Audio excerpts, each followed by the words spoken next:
ఈరోజు మనం ఒక మంచి కథ చెప్పుకుందాం, సరేనా? ఈ కథ పేరు సిరి మరియు బంగారు కోడిపిల్లలు. సరే, ఇప్పుడు మెల్లగా కళ్ళు మూసుకోండి, హాయిగా వెచ్చగా దుప్పటి కప్పుకుని పడుకోండి. మన కథ ఇప్పుడే మొదలవబోతోంది. చాలా దూరంలో కొండల మధ్యలో ఒక చిన్న అందమైన ఊరుండేది. ఆ ఊర్లో సిరి అనే ఒక ముద్దుల పాప ఉండేదన్మాట. సిరి ఇంట్లో చాలా కోళ్లు ఉండేవండి. అవి పెరడంతా తిరుగుతూ గంతులేస్తూ ఉండేవి. కాని వాటన్నింటిలో ఒక కోడి మాత్రం చాలా స్పెషల్. అచ్చం మంచు ముద్దలా తెల్లగా మెరిసిపోతూ ఉండేది. సిరికి ఆ కోడంటే పంచప్రాణాలు. అంత తెల్లగా అందంగా ఉంది కదా, అందుకే సిరి దానికి ప్రేమగా చుక్క అని పేరు పెట్టుకుంది. ఎంత మంచి పేరు కదా! ప్రతిరోజూ సాయంత్రం సిరి స్కూల్ నుంచి రాగానే తన బ్యాగ్ పక్కన పెట్టేసి ఒక్క పరుగున పెరట్లోకొచ్చేది.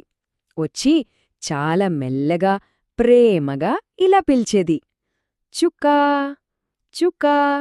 సిరి అలా పిలవగానే చుక్క ఎక్కడున్నా సరే తన బుల్లి రెక్కల్ని టపటపలాడిస్తూ సిరి దగ్గరికి పరుగెత్తుకుంటూ వచ్చేసేది. ఎందుకంటే దానికి తెలుసు సిరి తనకోసమే జేబులో కొన్ని గింజలు దాచి తీసుకొస్తుందని.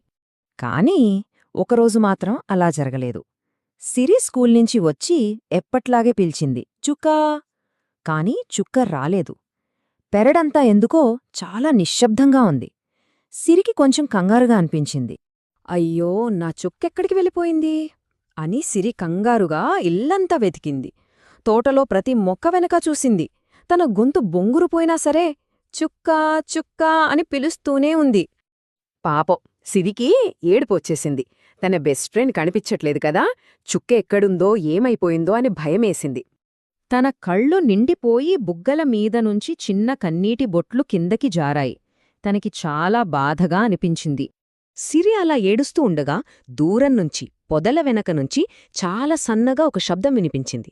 అదేంటో తెలుసా? కుక్రొక్కో. ఆ శబ్దం వినగానే సిరి వెంటనే కళ్ళు తుడుచుకుంది.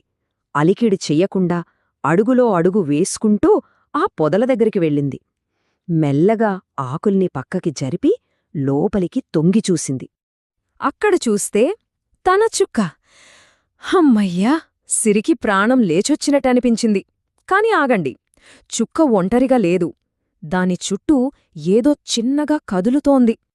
అరే, అక్కడ 10 చిన్న చిన్న పసుపురంగు కోడిపిల్లలున్నాయి. అన్నీ దూదిపింజల్లా ఎంత ముద్దుగా ఉన్నాయో. కీచ్ కీచ్మంటూ వాళ్ల అమ్మ చుక్కు చుట్టూ తిరుగుతున్నాయి. ఆ బుల్లి కోడిపిల్లల్ని చూడగానే సిరి బాధంతా ఎగిరిపోయింది. తన ముఖంలో ఒక పెద్ద చిరునవ్వొచ్చేసింది. తనకి చాలా చాలా సంతోషంగా అనిపించింది. చుక్క కూడా సిరిని చూసి గర్వంగా తల ఎత్తింది. చూడు సిరి, నా కొత్త ఫ్యామిలీని చూడు అన్నట్టుగా ఉంది దాని చూపు. ఇక సిరి ఆనందానికి అంతులేదు.